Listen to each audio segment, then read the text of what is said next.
Hello and welcome officers. I hope आप लोगों की पढ़ाई अच्छे से चल रही होगी। आज का जो मेरा लेक्चर है वो है फंड फ्लो एनालिसिस, जो कि लास्ट टॉपिक है हमारा चैप्टर 1 का, जो कि था interpretation analysis and interpretation of financial statement. तो चलिए स्टार्ट करते हैं fund flow analysis. Meaning of fund flow. सबसे पहले हमने जब कैश फ्लो एनालिसिस देखा था तो हमने उसमें देखा था कि हमने सिर्फ वो ट्रांजेक्शन्स को लिया था जो कि कैश में रिलेट करती है। लेकिन फंड फ्लो एनालिसिस में हम कैश की बात नहीं करते हैं, लेकिन हम वो सारी ट्रांजेक्शन्स को इंक्लूड करते हैं जिससे कि हमारी मूवमेंट ऑफ फंड्स को हम ट्रेस कर सकें। So flow of fund, it means inward and outward movement of funds of an enterprise. यहाँ पे फंड्स, हम बोलते हैं कि फंड्स की मूवमेंट है, तो पहले तो हमें ये देखना पड़ेगा फंड्स क्या होते हैं। फंड्स का मतलब क्या है हमारा? Working capital. फ्लो का मतलब है मूवमेंट एंड चेंजेस। अब वर्किंग कैपिटल क्या होती है? हमने देखा था कि working capital is equal to current assets minus current liabilities. Because current assets क्या होते थे? जो हम रेडली कन्वर्ट कर सके कैश में। करंट लायबिलिटीज जो हमें पे करना था इमीडिएट में, जो कि नॉर्मली हम 1 साल का टाइम गैप मान के चलते हैं।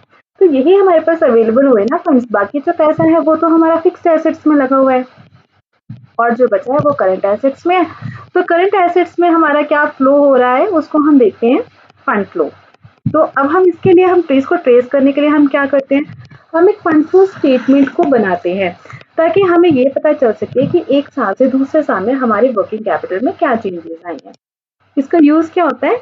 इन्वेस्टर्स को ये पता चलता है कि हमारा पैसा आ कहाँ से रहा है जिसको हमने इन्वेस्ट करना है। फॉर एग्जाम्पल, आपको खरीदना है एक asset you want to purchase, एक आपको लैंड खरीदनी है या आपको जो है आपको डेटर्स को पे करना है, तो आपको पता होना चाहिए कि मुझे पैसे कहाँ से मिलेंगे। आपने क्रेडिट सेल्स किया, आप देख रहे हैं कि आपको पैसा वहां से मिल रहा है, आपके क्रेडिटर्स क्रिएट हो गए हैं। तो यहाँ से आप ये आपका करंट एसेट है, ये करंट लायबिलिटी है, इन दोनों का डिफरेंस करोगे तो आपको वर्किंग कैपिटल आपका मालूम चलेगा। तो वहीं से हम कैलकुलेट करते हैं हमारा ये। नेक्स्ट एक्सप्लेनेशन आपको फर्दर इसमें सिंप्लीफाई किया गया है कि फंड और फ्लो दोनों को मिला के हम बोलते हैं फंड फ्लो। फंड में हमारे पास कैश आता है या जो भी हमारा पैसा जो कि कन्वर्टेबल है हमारा with in 1 year into cash या इक्विवेलेंट, जो कि हमने पहले भी पढ़ा था। कैश इक्विवेलेंट क्या होता है? जो कि रेडिली कन्वर्टेबल इनटू कैश होता है। फ्लो मतलब कि आप जब उस कैश को कन्वर्ट कर रहे हो एक एसेट से दूसरे एसेट्स में जा रहा है, और या फिर movement of funds between two balance sheet dates. Fund flow statement जब हम क्या करते हैं, अब हमारा जो टॉपिक है वो है फंड फ्लो एनालिसिस। तो बेसिकली यहाँ पे हम एनालिसिस करते हैं फंड फ्लो स्टेटमेंट का, मतलब कि हम कंपेयर करते हैं बैलेंस शीट के एस्पेक्ट्स को। यहाँ पे हम एक फंड फ्लो स्टेटमेंट बनाते हैं जिससे हमें पता चलता है कि रीजंस क्या है हमारे फाइनेंशियल पोजीशन में चेंज के आने का। लाइक हम देखते हैं 2020 में हमारा कुछ और था फाइनेंशियल पोजीशन, 2021 में हमारा कुछ और था। तो जो इन दोनों के बीच में डिफरेंस आया है वो कहाँ से आया होगा? ऑब्वियसली आपके फंड्स आए होंगे, जो भी आपने ट्रांजेक्शन किया है उसको हम ट्रेस करने की कोशिश करते हैं। तो बेसिकली हमें 2 इन्फॉर्मेशन मिलती है। एक, पैसा आया कहाँ से जो हमने बिजनेस में लगाया। दूसरा, पैसा गया कहाँ पे हमने वो यूज किया। कंपोनेंट्स क्या होते हैं फंड फ्लो स्टेटमेंट के? जब हम बात करते हैं सोर्सेज, तो आपको पैसा कहाँ से मिल सकता है? आपको बेसिकली 2 जगह से ही मिलेगा। या तो आपके ओनर्स होंगे जिसको हम बोलते हैं शेयर होल्डर्स। ये शेयर होल्डर्स हमारे इक्विटी वाले भी हो सकते हैं और प्रेफरेंस शेयर होल्डर्स भी हो सकते हैं। आउटसाइडर्स, जिसमें लॉन्ग टर्म आपकी आ जाएंगे, लॉन्ग टर्म लायबिलिटीज वाले कि आपने लोन्स ले लिया, आपने बोरिंग्स कर लिया, कुछ भी आपका एप्लीकेशन ऑफ फंड्स। आप पैसा कहाँ पे लगाएंगे? आप या तो फिक्स एसेट में लगाएंगे, आपने लैंड खरीद ली, आपने बिल्डिंग खरीद ली, आपने कोई मशीनरी ले ली, और जो आपके करंट एसेट्स में या फिर आपने पैसा लगाया होगा। ये हम क्यों बनाते हैं? बेसिकली ये हम इसीलिए बनाते हैं ताकि हमें ये पता चल सके कि हम प्रॉफिट्स तो कमा रहे हैं, लेकिन हमारे को लिक्विडिटी स्ट्रेन कहाँ पे, हम कहाँ पे पैसा लगा दे रहे हैं कि अब हमारे पास बचा ही नहीं है कि हम कुछ और कर सकें। फिर ये इसके साथ मैनेजर को ये भी पता चलता है कि वो फाइनेंशियली स्ट्रांग क्यों है लॉसेस होने के बावजूद। अब ठीक है आपके लॉसेस हो रहे हैं, बट आपने पैसा इतना अच्छे से इन्वेस्ट किया हुआ है, आपने किसी दूसरी कंपनी में इन्वेस्ट किया हुआ, आपने कोई लैंड लिया था जिसकी वैल्यू कम थी, वो बढ़ गई, आपने उसको सेल कर दिया। तो आप चाहे बिजनेस से प्रॉफिट अर्न नहीं कर रहे हो, लेकिन आप वैसे फिर भी प्रॉफिटेबल पोजीशन में आ रहे हो, तो वो भी आपको पता चलता है। फिर ये पता चलता है कि क्या आपने कोई शॉर्ट टर्म फंड्स को यूज तो नहीं किया लॉन्ग टर्म पर्पज के लिए। शॉर्ट टर्म फंड्स मतलब आपको पैसे मिले, डेटर आपने आपको डेटर्स तो चलो शॉर्ट टर्म ही हो गया हमारा। आपने क्रेडिटर्स अपने लोगों से उधार लिया कि मुझे 5 मंथ्स का आप उधार दे दो, लेकिन आपने उसको क्या किया, आपने एक लैंड खरीद लिया। तो अब यहाँ से तो पैसा इतनी जल्दी रिकवर नहीं हो पाएगा ना आपका कि एसेट आपको तुरंत मोनेटाइज हो जाए। तो वो लॉन्ग टर्म पर्पजेस के लिए हो गया। तो ये भी चीज़ हमें पता चलती है फंड फ्लो स्टेटमेंट से। लिमिटेशंस क्या है, सबसे पहला यही है कि ये सिर्फ मूवमेंट ऑफ फंड्स के ऊपर बताती है, उसको क्वांटिफाई नहीं करती। जो दूसरी चीज़ें हैं हमारी, जैसे कि हमने पहले भी देखा था कि क्वालिटेटिव चीज़ों को ये नहीं बता पाती है। सेकेंड है, कोई न्यूमेरिकल वैल्यू कुछ एक्स्ट्रा नहीं बता रही है, ये आपके पास जो अवेलेबल इंफॉर्मेशन थी उसी को रीअरेंज कर रही है।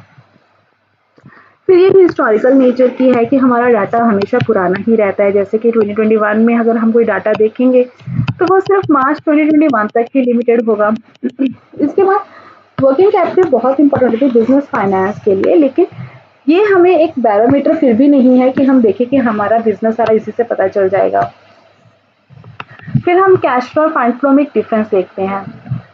फंड फ्लो और कैश फ्लो क्या होता है? फंड फ्लो जो है यहाँ पे हम वर्किंग कैपिटल के बेसिस पे चलता है, वो कैश बेसिस के ऊपर चलता है। यहाँ पे आप वर्किंग कैपिटल पोजीशन में क्या फर्क है between two balance sheet date वो निकालते हो। यहाँ पे आप देखते हो कैश में क्या फर्क है।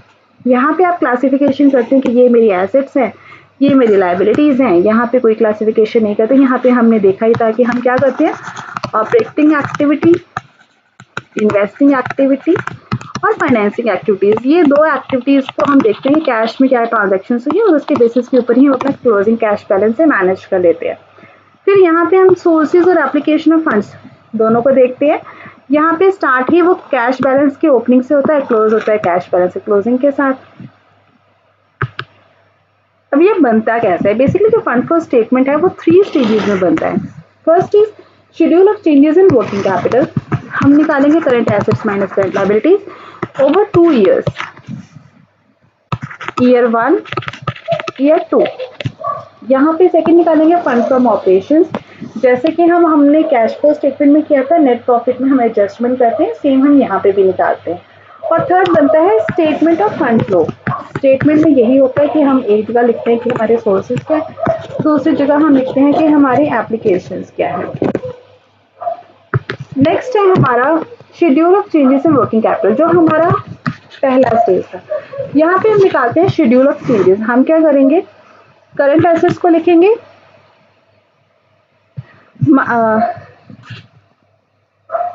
Current assets minus current liabilities, ये वाला फॉर्म आप याद कर लीजिए। हम वहां से निकालते हैं। फॉर एग्जाम्पल यहाँ पे तो एक समरी शीट बनाया हुआ है, हम इसको प्रॉपर प्रैक्टिकली हम जब दिखाते हैं तो हम ऐसे दिखाते हैं कि हमारा ये शेड्यूल हो गया।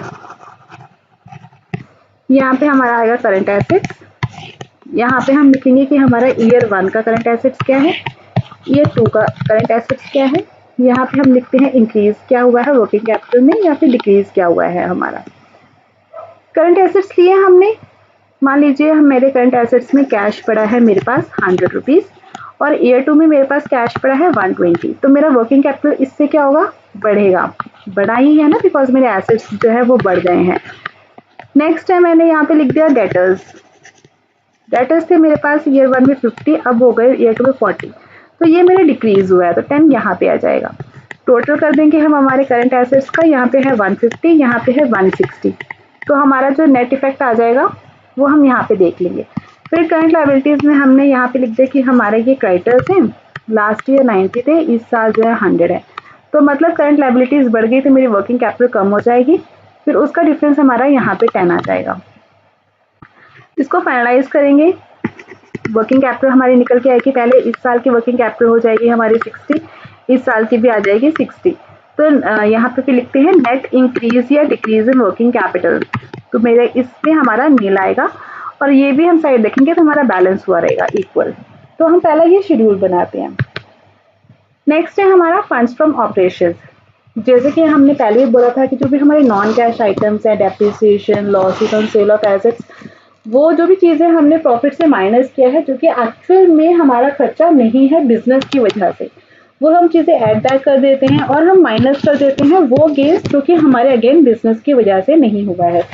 तो हमने यहाँ पे ओपनिंग बैलेंस लिया, जो भी हमने खर्चे माइनस किए थे जो नहीं होने थे वो हमें ऐड बैक कर दिया। गुडविल है, डेप्रिसिएशन है, ट्रांसफर टू जनरल रिजर्व है, ये तो एक मेयर एप्रोप्रिएशन है, ये कोई खर्चा नहीं है, वो हमने सारा इसमें ऐड बैक कर लिया। और जो हमने पहले प्रॉफिट्स को ऐड कर रखा था वो हमने यहाँ पे लिख दिया ताकि वो माइनस हो जाए। फिर हम इनका डिफरेंस जो निकालेंगे वो हमारा आ जाएगा फंड्स फ्रॉम ऑपरेशन, या फिर लॉस्ट आएगा या तो वहाँ पे आएगा फंड्स फ्रॉम ऑपरेशन। तो हमारा ये ऐसे निकल जाएगा। नेक्स्ट है स्टेटमेंट ऑफ फंड फ्लो। ये हमारा थर्ड स्टेज है। यहाँ पे हम बनाएंगे कि सोर्सेज क्या है फंड्स के और एप्लीकेशंस क्या है हमारे फंड्स के। सोर्सेज ये तो यही होगा कि जो भी हमने प्रॉफिट्स फ्रॉम ऑपरेशंस निकाले हैं सेकंड स्टेज का वो आ जाएगा। अगर प्रॉफिट हुआ है तो वो सोर्स बन जाएगा, अगर वो लॉस हुआ है तो वो हमारा एप्लीकेशन बन जाएगा। फिर आपने इक्विटी और प्रेफरेंस शेयर्स को इशू किया हुआ है, आपने डिबेंचर्स को इशू किया, आपने लोन ले रखा है, फिक्स्ड एसेट्स आपने बेच दिए, इन्वेस्टमेंट बेच दिया आपका, वो सारी चीज़ें। और यहाँ पे आपके जो आपने खर्चे किए कि आपने नया खरीद लिया, इन्वेस्टमेंट कर दिया, लोन ले लिया, वो सारी चीज़ें आ जाएंगी। अब हम देखते हैं multiple choice question. Fund flow statement is prepared on the basis of data of P&L statement and 2 consecutive balance sheets. True है फॉल्स? ऑब्वियसली ये ट्रू है। P&L स्टेटमेंट से हम बनाते हैं हमारी जो प्रॉफिट्स निकालते हैं हम वो, और 2 कॉन्सेक्यूटिव बैलेंस शीट से हम करंट एसेट्स और करंट लायबिलिटीज को ट्रेस आउट करते हैं।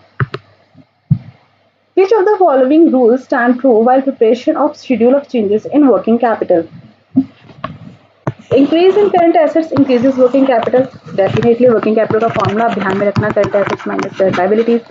अगर ये increase in current assets decrease in working capital ये गलत है, increase in current liabilities decrease in working capital ये सही है, increase in current liabilities increases working capital.